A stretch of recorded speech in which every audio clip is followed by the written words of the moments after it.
കുടുംബ കാഴ്ചകളിലേക്ക് സ്വാഗതം.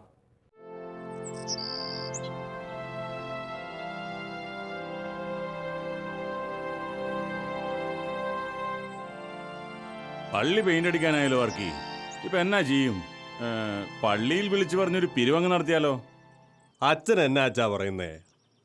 ആൾക്കാരുടെ കയ്യിൽ പണം വേണ്ടേ? കഴിഞ്ഞ മാസമല്ലായോ മുറ്റത്ത് കല്ല് പതിപ്പിക്കാനായി പിരിച്ചത്. എപ്പോഴും പിരിവിട്ട ജനങ്ങള്. എടോ വർക്കി, ഞാൻ ഈ ഇടവകയിലേക്ക് വരുമ്പോ എൻ്റെ കയ്യിൽ എന്തെങ്കിലും ഉണ്ടായിരുന്നോ? അതിപ്പോ കുറച്ച് ബുക്കും കൊന്തയും കുരിശും അല്ലാതെ ഞാനൊന്നും കണ്ടിട്ടില്ല. കണ്ടില്ലല്ലോ. ഇല്ല. എന്നാ ഞാൻ ഇവിടുന്ന് പോകുമ്പോഴും അങ്ങനെ തന്നെയായിരിക്കും. മനസ്സിലായോ? എടോ വർക്കി, ഇടവക ദേവാലയം എന്നത് ഇടവകക്കാരുടെ മാത്രമാണ്. അന്നും ഇന്നും എന്നും. കുടുംബനാഥൻ ഒരു കുടുംബം എങ്ങനെയാ നോക്കുന്നത് അതുപോലെ തന്നെ ഇടവക ജനങ്ങൾ തന്റെ ഇടവക ദേവാലയത്തെ കാണണം. കുടുംബത്തിൽ തീർക്കാൻ പറ്റാത്ത പ്രശ്നങ്ങൾ ഇവിടെ തീർക്കാൻ പറ്റും, ഈ ദൈവസന്നിധിയിൽ. മനസ്സിലായോ? അച്ഛാ, ആ വരുന്നത് നമ്മുടെ ജോർജേട്ടന്റെ മോനല്ലേ? അവൻ എപ്പോഴാ ജയിലിൽ നിന്ന് വന്നേ? വർക്കി, നീ പോയിക്കോ. ഈശോമിശിഹായെ സ്തുതിയായിരിക്കട്ടെ. സ്തുതിയായിരിക്കട്ടെ. വരൂ.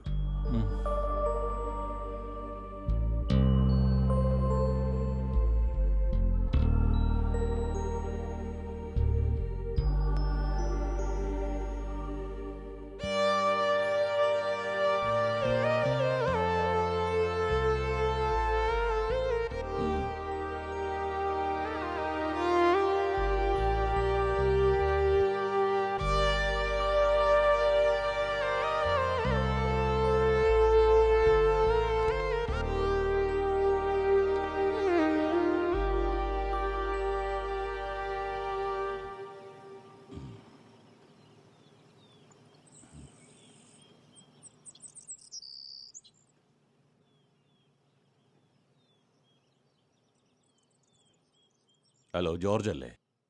ഒന്ന് പള്ളി വരെ വരണം. കാര്യമുണ്ട്. വന്നിട്ട് പറയാം.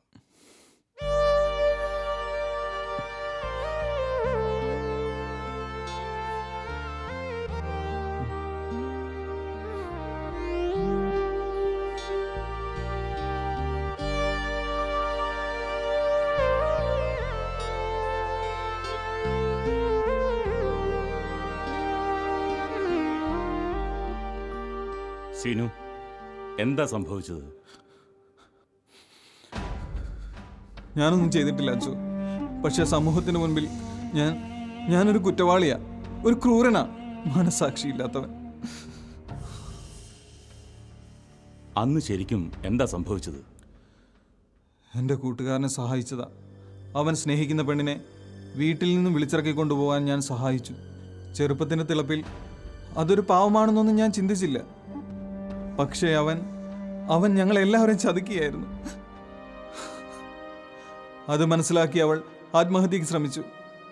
ഇപ്പോൾ എല്ലാ കുറ്റവും എനിക്കായി. 3 ദിവസമായി ഞാൻ ജയിലിൽ നിന്ന് വന്നിട്ട് ഇതുവരെ എനിക്ക് വീട്ടിൽ കയറാൻ പറ്റിയില്ല അച്ചു.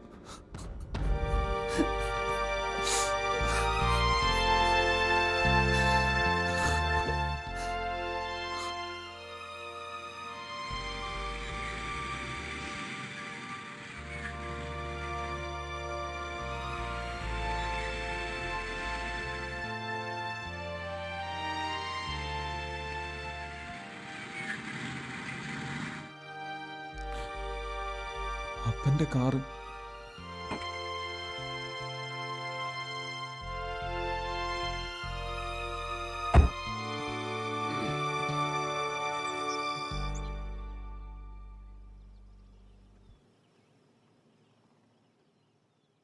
എന്താ അച്ഛാ പെട്ടെന്ന് വരാൻ പറഞ്ഞത്? സിനു ഇവിടെ ഉണ്ട്. അവന്റെ കാര്യം സംസാരിക്കണ്ടോ ജോർജ്? നീ വിചാരിക്കുന്ന പോലെയല്ല കാര്യങ്ങൾ. അവൻ നിരപരാധിയാണ്. അച്ഛൻ അവനെ ന്യായീകരിക്കണ്ട. കുടുംബത്തിന് ചീത്തപ്പരുണ്ടാക്കി അവനെ ഇനി നമുക്ക് വേണ്ട അച്ഛോ. ജോർജ്, നീ ഇങ്ങ് വന്നേ. ഈ ഒരു അവസ്ഥയിൽ നമ്മൾ അവനെ ഉപേക്ഷിച്ചാൽ അവൻ എത്തിപ്പെടുന്നത് എവിടെയായിരിക്കുമെന്ന് നമുക്ക് ചിന്തിക്കാൻ പോലും പറ്റില്ല. അവന്റെ തെറ്റുകൾ അവന് മനസ്സിലായി. സിനു എല്ലാം എന്നോട് ഏറ്റു പറഞ്ഞു. അവന് ഈ ഇടവകയിലും സ്വന്തം ഭവനത്തിലും ഉണ്ടായിരുന്ന ആ പഴയ സ്ഥാനം നമ്മൾ തിരിച്ചു കൊടുത്തേ മതിയാകൂ.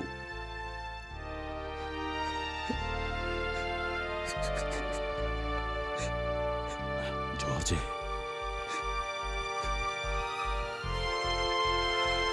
സിനു,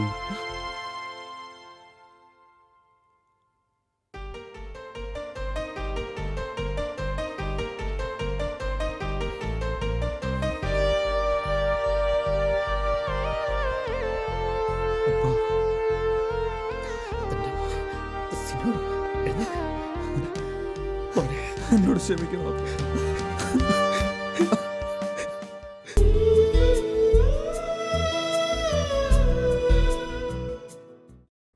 ഇഹലോകത്തിൽ ദൈവത്താൽ രൂപപ്പെടുത്തുന്ന കുടുംബങ്ങളെല്ലാം ദൈവം ആഗ്രഹിക്കുന്ന വിധത്തിൽ മുമ്പോട്ട് പോകണമെന്നുണ്ടെങ്കിൽ ഇടവകയാകുന്ന കുടുംബത്തോട് ചേർന്ന് നിൽക്കണം എന്ന് നാം കണ്ടു. അത്തരത്തിൽ ഇടവകയാകുന്ന കുടുംബത്തോട് ചേർന്ന് നിൽക്കണമെന്ന് പറയുമ്പോൾ ഒരു കുടുംബത്തിലെ അംഗങ്ങൾ ഇടവകയാകുന്ന കുടുംബത്തിൻ്റെ നാഥനായ അച്ഛനോട് ചേർന്ന് നിൽക്കണം എന്നാണ് കഴിഞ്ഞ ഭാഗത്ത് നാം മനസ്സിലാക്കിയത്. അത്തരത്തിൽ ചേർന്ന് നിൽക്കേണ്ടതിൻ്റെ പ്രാധാന്യം ആ അച്ഛനാണ് ഒരു പ്രവാചകൻ എന്ന നിലയിൽ ഒരു പ്രത്യേക സ്ഥലത്ത് പ്രത്യേക കാലഘട്ടത്തിൽ ദൈവജനത്തിനു വേണ്ടി ദൈവത്താൽ നിയോഗിക്കപ്പെടുന്നത് എന്ന് മനസ്സിലാക്കി. ഇന്ന് ഇഹലോകത്തിലെ കുടുംബങ്ങളൊക്കെ ബന്ധപ്പെട്ട് നിൽക്കേണ്ട ഇടവകയാകുന്ന കുടുംബത്തിലെ അമ്മയെക്കുറിച്ചാണ് ഞാൻ പറയുന്നത്. ഇടവകയാകുന്ന കുടുംബത്തിലെ അമ്മയെക്കുറിച്ച് പറയുമ്പോൾ പ്രേക്ഷകരായ നിങ്ങളിൽ ആർക്കെങ്കിലും ഊഹിക്കാൻ പറ്റുമോ ഇടവകയാകുന്ന കുടുംബത്തിൻ്റെ അമ്മ ആരാണെന്ന്? നിങ്ങളുടെ മനസ്സിൽ പല പേരുകൾ വന്നു കാണും. സഭാപിതാക്കന്മാർ പഠിപ്പിക്കുന്നത് ഇടവകയാകുന്ന കുടുംബത്തിൻ്റെ അമ്മ ഇടവക ദൈവാലയമാണെന്നാണ്. അതുകൊണ്ട് ഇഹലോകത്തിലെ കുടുംബങ്ങൾ രണ്ടാമത് ബന്ധപ്പെട്ട് നിൽക്കേണ്ടത് ഇടവകയാകുന്ന കുടുംബത്തിലെ അമ്മയായ ഇടവക ദൈവാലയത്തോടാണ്. ഇടവക ദൈവാലയമാണ് ഇടവകയാകുന്ന കുടുംബത്തിൻ്റെ അമ്മയെന്ന് പറയുമ്പോൾ നിങ്ങൾക്കത് ഉൾക്കൊള്ളാൻ കഴിഞ്ഞില്ല. പക്ഷേ ഇക്കാര്യം പറയുന്ന സഭാപിതാക്കന്മാർ ഇടവക ദൈവാലയം അമ്മയാണ് എന്ന് പറഞ്ഞിട്ട് അത് സ്ഥാപിക്കാൻ കൃത്യമായ കാര്യങ്ങൾ അവതരിപ്പിക്കുന്നുണ്ട്. അവർ പറയുന്നു, ഒരമ്മ ഇഹലോകത്തിൽ ചെയ്യുന്ന കാര്യങ്ങളൊക്കെ ഇടവക ദേവാലയം ചെയ്യുന്നുണ്ട്.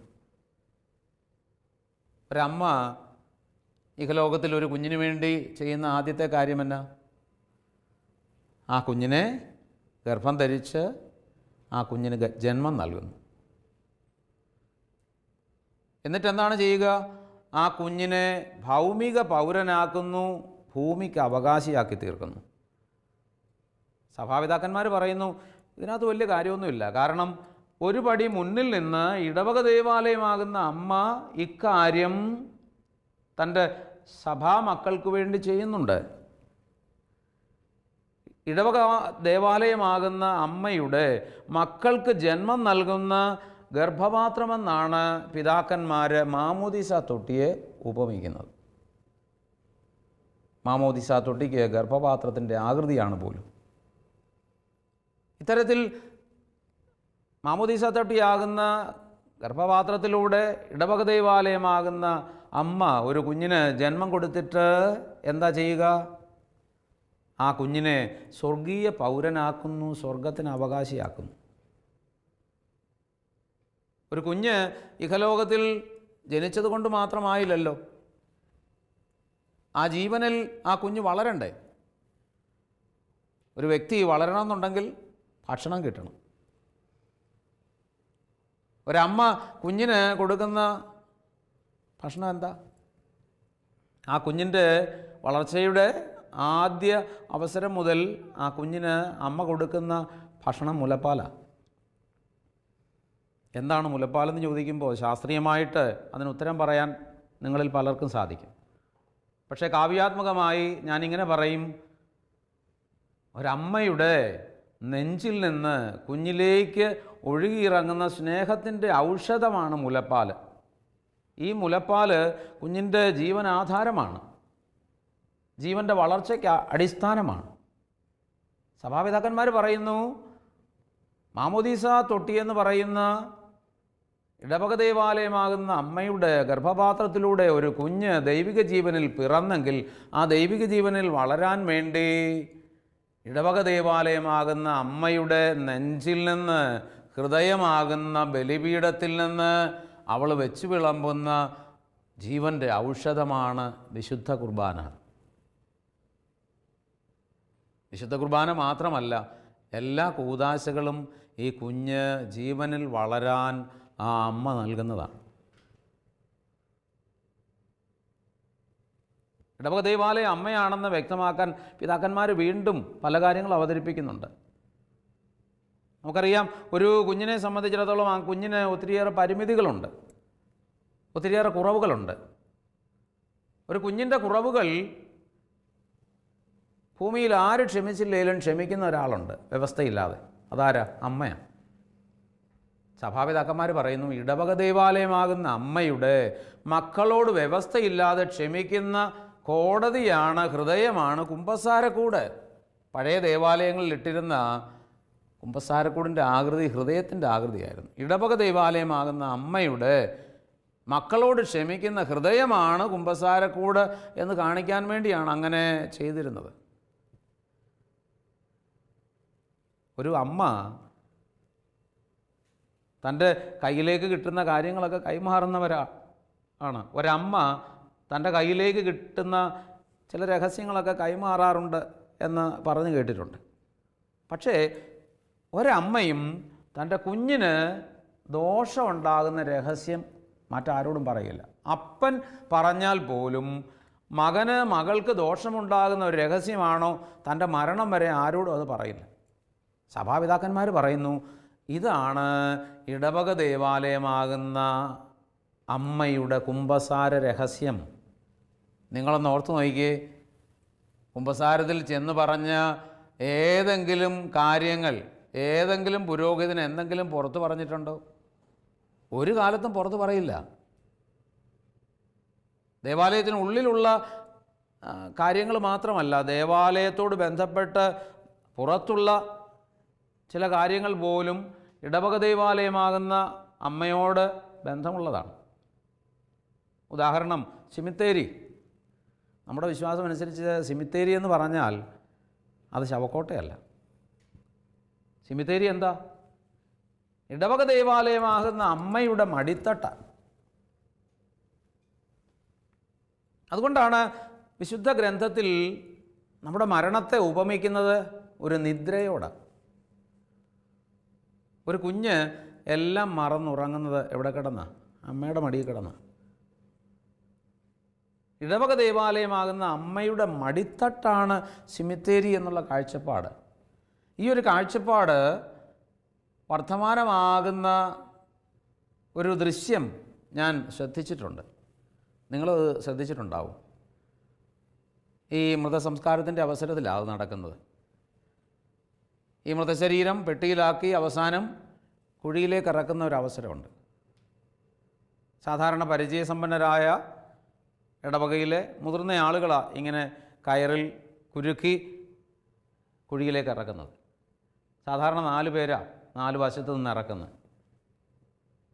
ഇപ്പം നമുക്കറിയാം, അധികം പരിചയമൊന്നുമില്ലാത്ത യുവാക്കളൊക്കെ ഈ കാര്യം ചെയ്യാൻ തുടങ്ങിയിട്ടുണ്ട്. പരിചയസമ്പന്നരായ മുതിർന്നവർ മാറി നിൽക്കും. ഇങ്ങനെ ഈ പെട്ടിയിൽ മൃതശരീരമാക്കി കുഴിയിലേക്ക് അധികം പരിചയമില്ലാത്ത യുവജനങ്ങൾ ഈ മൃതശരീരം ഇറക്കുമ്പോൾ പരിചയസമ്പന്നരായ മുതിർന്നവർ മാറി നിൽക്കുന്നവർ പറഞ്ഞു കേൾക്കുന്ന കാര്യം എന്താ? സാധാരണ അവർ ഈ പെട്ടി അങ്ങോട്ട് ഇറക്കുമ്പോൾ എന്താ പറയുന്നത്? പതുക്കെ പതുക്കെ പതുക്കെ പതുക്കെ. ഇതെന്നാ ഇച്ചിരി വേഗം ഈ പെട്ടി ഇറക്കിയ പ്രശ്നം വല്ലതും ഉണ്ടോ? ഇത് കേൾക്കുമ്പോൾ ഞാൻ മനസ്സിലാക്കുന്നത് എന്താണെന്നറിയാമോ? ചിലപ്പോഴൊക്കെ ചില പൊടി കുഞ്ഞുങ്ങൾ അപ്പൻ്റെയും ചേട്ടൻ്റെയും ചേച്ചിയുടെയും ഒക്കെ കയ്യിലിരുന്ന് ഉറങ്ങിപ്പോകാറുണ്ട്. ഈ കുഞ്ഞിൻ്റെ ഉറക്കം കളയാതെ അമ്മയുടെ മടിയിലേക്ക്, തൊട്ടിലേക്ക് ഇവർ പകർന്ന് കിടത്താറില്ലേ? കൊച്ചിനെ പൊത്തുനിന്ന് കൊണ്ടിടുവോ? ഇല്ല. കൊച്ചിൻ്റെ ഉറക്കം കളയാതെ സാവധാനം കൊണ്ട് കിടത്തുന്നത്. ഇതെൻ്റെ ഒരു നിരീക്ഷണമാണ്. ഇടവക ദേവാലയമാകുന്ന അമ്മയുടെ മടിത്തട്ടാണ് സിമിത്തേരി എന്നുള്ള ഒരു കാഴ്ചപ്പാട്. ഞാൻ ഈ ചിന്തയെല്ലാം അവതരിപ്പിച്ചത് എൻ്റെ പ്രിയ സഹോദരങ്ങളെ, കാരുണ്യവർഷത്തോട് ബന്ധപ്പെട്ട് ഈ കരുണ, ദൈവത്തിൻ്റെ കരുണ നമ്മിലേക്ക് വരുന്ന ഇടവകയോട് നിങ്ങളെ ചേർത്ത് നിർത്താൻ വേണ്ടിയാണ്. ഇടവക ആകുന്ന കുടുംബത്തിലെ നാഥനായ അച്ഛനോട് ചേർന്ന് നിൽക്കേണ്ടതിനെക്കുറിച്ച് കഴിഞ്ഞ ഭാഗത്ത് നമ്മൾ കണ്ടു. ഇപ്പോൾ വ്യക്തമായി കാര്യകാരണ സഹിതം ഞാൻ പറയുകയാണ്. ഇടവക ദേവാലയമാകുന്ന അമ്മയോട്, ഇടവകയാകുന്ന കുടുംബത്തിലെ അമ്മയായ ദേവാലയത്തോട് എല്ലാ കുടുംബങ്ങൾക്കും, എല്ലാ കുടുംബാംഗങ്ങൾക്കും ചേർന്ന് നിൽക്കാൻ സാധിക്കണം. അത്തരത്തിൽ ചേർന്ന് നിൽക്കുമ്പോൾ അവർ തീർച്ചയായും നയിക്കപ്പെടുന്നത് ദൈവത്തിൻ്റെ കരുണയുടെ പ്രത്യക്ഷമായ അടയാളമായ രക്ഷയിലേക്ക് തന്നെയായിരിക്കും. അതുകൊണ്ട് ഇഹലോകത്തിലെ ഇടവകയാകുന്ന കുടുംബ സംവിധാനം ദൈവം സ്ഥാപിച്ച കുടുംബങ്ങൾക്ക് വേണ്ടിയാണെങ്കിൽ ആ കുടുംബങ്ങൾ അമ്മയോട് ചേർന്ന് നിൽക്കണം. ആ അമ്മയോട് ചേർന്ന് ഇടവകയാകുന്ന കുടുംബത്തിൻ്റെ നാഥനായ അച്ഛൻ ഈ കുടുംബത്തിന് വേണ്ടി പ്രാർത്ഥിക്കുകയാണ്. അത്തരത്തിൽ നമുക്കായി മാറുന്നതിന് ശ്രദ്ധിക്കാം.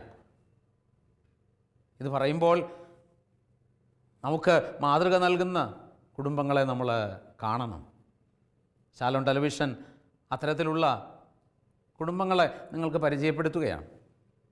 കുടുംബത്തെ ഇടവക ദേവാലയത്തോട് ചേർത്ത് കൊണ്ടുപോകുന്ന മാതാപിതാക്കൾ. നമുക്ക് അത്തരത്തിലുള്ള ദൃശ്യങ്ങൾ തീർച്ചയായും ഉത്തേജനം നൽകും, മാതൃക നൽകും. ഇടവക ദേവാലയമാകുന്ന അമ്മയോട് ചേർന്ന് പോകുന്ന, മക്കളെ ചേർത്ത് വളർത്തുന്ന കുടുംബങ്ങളെ, മാതാപിതാക്കളെ നമുക്ക് ശ്രദ്ധിക്കാം.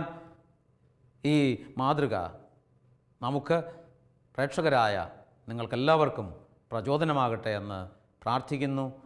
നമുക്ക് അവരുടെ വാക്കുകളിലേക്ക് പോകാം.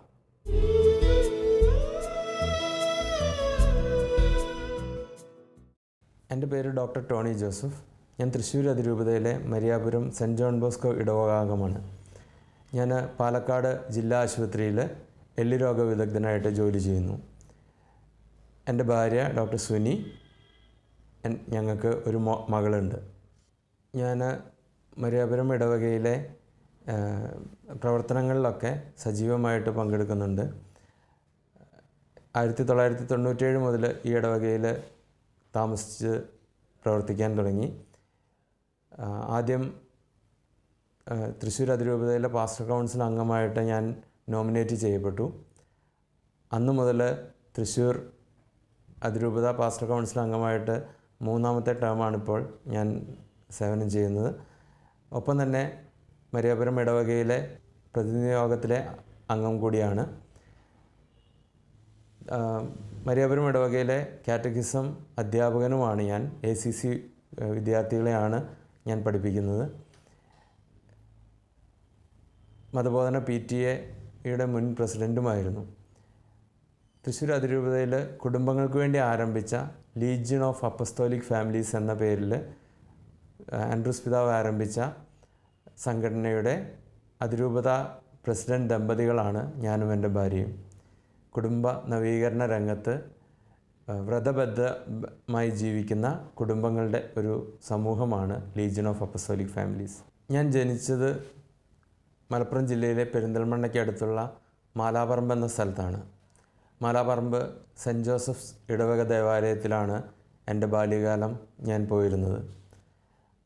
അവിടെ സൺഡേ സ്കൂളിൽ പഠിക്കുന്ന കാലഘട്ടത്തിൽ മിഷൻ ലീഗുമായിട്ട് ചേർന്ന് പ്രവർത്തിക്കാനായിട്ട് എനിക്ക് അവസരം ലഭിച്ചിരുന്നു. ഒപ്പം തന്നെ ഞാൻ അവിടുത്തെ അൾത്താര ബാലസംഘത്തിലും അംഗമായിരുന്നു. ആ ഇടവകയുമായിട്ടുള്ള അടുപ്പം ചെറുപ്പം മുതലേ ഇടവകയോട് ചേർന്ന് പ്രവർത്തിക്കാനുള്ള വലിയ പ്രചോദനമാണ് എനിക്ക് നൽകിയിരുന്നത്. അവിടുത്തെ ബഹുമാനപ്പെട്ട വികാരിയച്ഛന്മാരിൽ വളരെ പ്രത്യേകമായിട്ട് ഞാൻ ഓർക്കുന്നത് ബഹുമാനപ്പെട്ട മണ്ണൂരച്ഛനെയാണ്. മണ്ണൂരച്ഛൻ്റെ പ്രത്യേകമായ സ്നേഹവാത്സല്യങ്ങളിൽ രൂപപ്പെട്ട വ്യക്തിയാണ് ഞാൻ എന്ന് പറയാൻ എനിക്ക് അഭിമാനമുണ്ട്. ആ സെൻറ്റ് ജോസഫ്സ് ഇടവകയിലെ തിരുനാളിലും മറ്റ് പ്രവർത്തനങ്ങളിലുമൊക്കെ സജീവമായിട്ട് അന്നേ ഞാൻ പങ്കെടുത്തിരുന്നു. പിന്നീട് ജീവിതം എന്നെ തൃശ്ശൂർ എത്തിച്ചപ്പോൾ തൃശ്ശൂരിലെ മരിയാപുരം ഇടവകയിലെ സജീവ പ്രവർത്തകനായി എന്നെ മാറ്റിയത് ചെറുപ്പകാലത്തിൽ എനിക്ക് ലഭിച്ച ഈ ഒരു അനുഭവ സമ്പത്താണ്. ഇടവകയോടും ചേർന്ന് സഭയോട് ചേർന്ന് പ്രവർത്തിക്കുന്നതിലെ ഗുണഗണങ്ങളെക്കുറിച്ച് ചെറുപ്പത്തിൽ തന്നെ മാതാപിതാക്കളിലൂടെ ഞാൻ മനസ്സിലാക്കിയിരുന്നു. മതാധ്യാപന രംഗത്ത് എത്രമാത്രം പ്രതിബദ്ധതയുള്ള വ്യക്തികളെ ആവശ്യമുണ്ടെന്ന് എൻ്റെ മാതാപിതാക്കൾ എനിക്ക് വ്യക്തമാക്കി തന്നിരുന്നു. ചില സാഹചര്യങ്ങളിൽ ക്രൈസ്തവ വിശ്വാസത്തോട് ചേരാത്ത അധ്യാപകർ പഠിപ്പിച്ചിരുന്ന ക്ലാസ്സുകളിൽ എൻ്റെ മക്കളെ ഞാൻ പറഞ്ഞയക്കുകയില്ല എന്ന് പോലും വാശി പിടിച്ചിരുന്ന വ്യക്തിയാണ് എൻ്റെ അപ്പൻ. മതാധ്യാപകർ വിശ്വാസ തീക്ഷ്ണതയുള്ളവരായിരിക്കണമെന്നും അങ്ങനെയുള്ളവരുടെ അഭാവമാണ് വിശ്വാസമില്ലാത്ത വ്യക്തികളെ മതാധ്യാപന രംഗത്തേക്ക് എത്തിക്കുന്നതെന്നും എൻ്റെ അപ്പനിലൂടെ ഞാൻ പഠിച്ചു.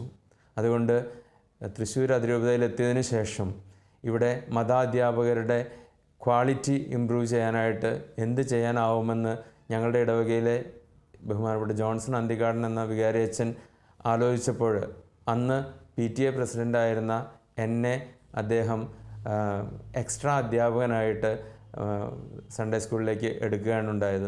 ഒരു വ്യക്തിയുടെ ജീവിതത്തിൽ ഇടവകയുടെ സ്ഥാനം എന്ത് എന്ന് ചോദിച്ചാൽ ഫ്രാൻസിസ് മാർപ്പാപ്പ ഈയിടെ എഴുതിയ കുടുംബങ്ങൾക്ക് വേണ്ടിയുള്ള ആ സിനഡിന് ശേഷം പുറത്തിറക്കിയ സിനഡാനന്ദ അപ്പസ്തോലിക ലേഖനമായ അമോറിസ് ലെറ്റീഷ്യയിൽ മാർപ്പാപ്പ ഇങ്ങനെ പറയുന്നുണ്ട്: കുടുംബങ്ങളുടെ കുടുംബമാണ് ഇടവക. വ്യക്തികൾ ചേർന്ന് രൂപീകരിക്കുന്ന കുടുംബങ്ങൾ എപ്രകാരം വ്യക്തികൾ തമ്മിലുള്ള ബന്ധം ഊട്ടി വളർത്തുന്നുവോ അതുപോലെ കുടുംബങ്ങൾ തമ്മിലുള്ള ബന്ധം ഊട്ടി വളർത്തുന്ന അമ്മയുടെ സ്ഥാനത്താണ് ഒരു ഇടവക, അല്ലെങ്കിൽ കുടുംബങ്ങളുടെ കുടുംബമാണ് ഇടവക എന്നാണ് ഫ്രാൻസിസ് മാർപ്പാപ്പ പറയുക. ഞങ്ങളുടെ ജീവിതത്തിലും ഇടവകയുമായിട്ട് ചേർന്ന് പ്രവർത്തിക്കുന്നതിലൂടെ ഞങ്ങൾക്ക് ഈ ഒരു മാതൃവാത്സല്യം, സഭ അമ്മയാണെന്ന് പറയുന്നത് പോലെ തന്നെ സഭയുടെ കൊച്ചു പതിപ്പായ ഇടവകയും ഞങ്ങളുടെ അമ്മയായിട്ട് ഞങ്ങൾക്ക് അനുഭവപ്പെടാറുണ്ട്. അതുകൊണ്ട് ഇടവകയുടെ എല്ലാ പ്രവർത്തനങ്ങളിലും സജീവമായിട്ട് തന്നെ ഞങ്ങൾ രംഗത്തുണ്ട്. പ്രത്യേകിച്ച് ഇടവകയിലെ തിരുനാൾ ആഘോഷത്തിലൊക്കെ വളരെ സജീവമായിട്ട് പ്രവർത്തിക്കാനായിട്ട് ഞങ്ങൾ ശ്രദ്ധിക്കാറുണ്ട്. തിരുനാൾ ആഘോഷങ്ങളിൽ പലപ്പോഴും ആഡംബരങ്ങൾ കടന്നു വരുമ്പോൾ വ്യക്തമായ ബോധ്യത്തോടെ ചില മൂല്യങ്ങൾക്ക് വേണ്ടി നിലകൊള്ളാൻ ഞങ്ങൾക്ക് സാധിച്ചിട്ടുമുണ്ട്. ഒരു ഉദാഹരണമായിട്ട് പറഞ്ഞാൽ, ഞങ്ങളുടെ ഇടവകയിൽ കഴിഞ്ഞ 2-3 വർഷക്കാലം ഞങ്ങളുടെ ഇടവക ദേവാലയത്തിൻ്റെ തിരുനാൾ മദ്യരഹിത തിരുനാളാക്കി മാറ്റുന്നതിന് വേണ്ടി ഓരോ തിരുനാൾ കമ്മിറ്റി മീറ്റിങ്ങുകളിലും ആവശ്യപ്പെടാനും അത് നടപ്പാക്കാൻ വികാരിയച്ഛനോട് ചേർന്ന് പ്രവർത്തിക്കാനും ഞങ്ങൾക്ക് സാധിച്ചിട്ടുണ്ട്. ഇതൊരു വലിയ വിജയമായിട്ട് ഞാൻ കാണുന്നു.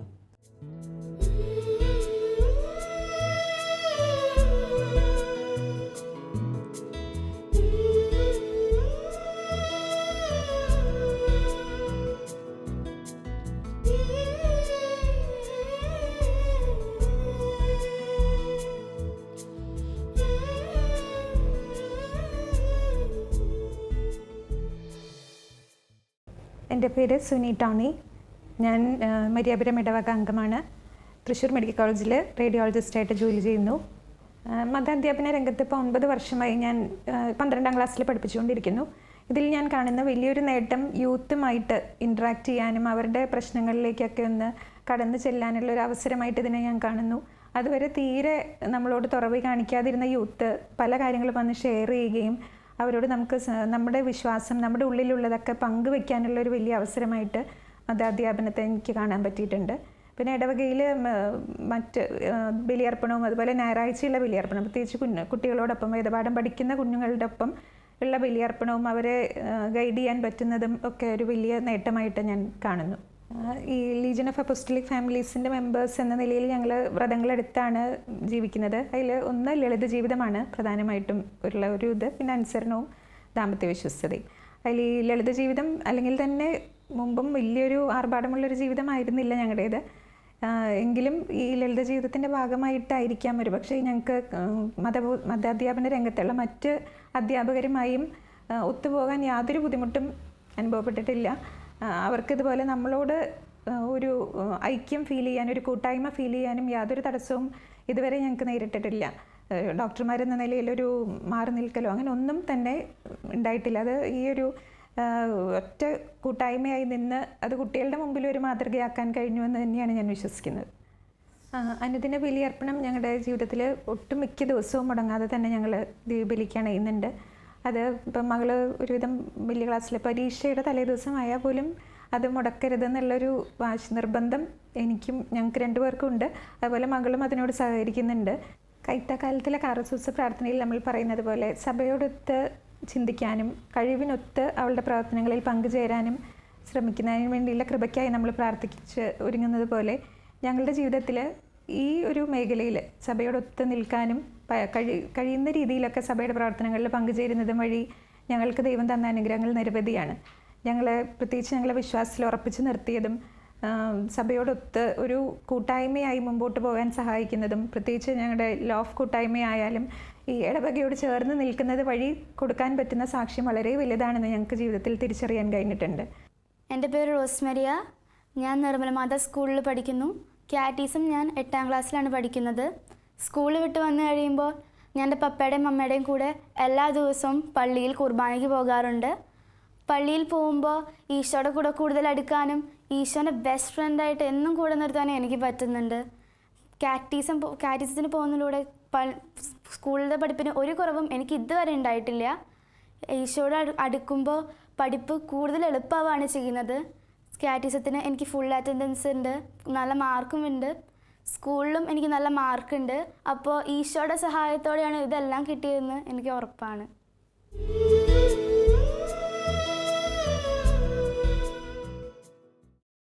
നമുക്ക് പ്രാർത്ഥിക്കാം. കർത്താവായ ഈശോയെ, അവിടുന്ന് ഇഹലോകത്തിൽ രൂപപ്പെടുത്തിയ കുടുംബങ്ങളെ ഓർത്ത് അങ്ങയെ സ്തുതിക്കുന്നു. അവിടുന്ന് ആഗ്രഹിക്കുന്ന വിധത്തിൽ കുടുംബങ്ങളെല്ലാം ദിശാബോധത്തോടുകൂടെ മുമ്പോട്ട് നീങ്ങാൻ തക്ക വിധം ഇടവകയാകുന്ന കുടുംബത്തിലെ അമ്മയായ ദേവാലയത്തോട് ചേർന്ന് നിൽക്കാൻ അവിടുന്ന് ഇടവരുത്തണമേ. നിരന്തരം ആധ്യാത്മികമായി വളരാൻ തക്ക വിധം ആ ചേർന്ന് നിൽപ്പ് കാരണമാക്കി തീർക്കട്ടെ. കർത്താവെ, കുടുംബങ്ങളെ ഓർത്തങ്ങയെ സ്തുതിക്കുന്നു. തിരുഹൃദയമേ, ഞങ്ങളുടെ കുടുംബങ്ങളെ ആ ഹൃദയത്തിൽ കാത്തുകൊള്ളണമേ. തിരുഹൃദയമേ, തിരുഹൃദയമേ, ഞങ്ങളുടെ വീടിനെ കാക്കണേ. തിരുഹൃദയത്തിൽ, തവ ഹൃദയത്തിൽ ഒരു പുണ്യസൂനമായി ചേർക്കണേ.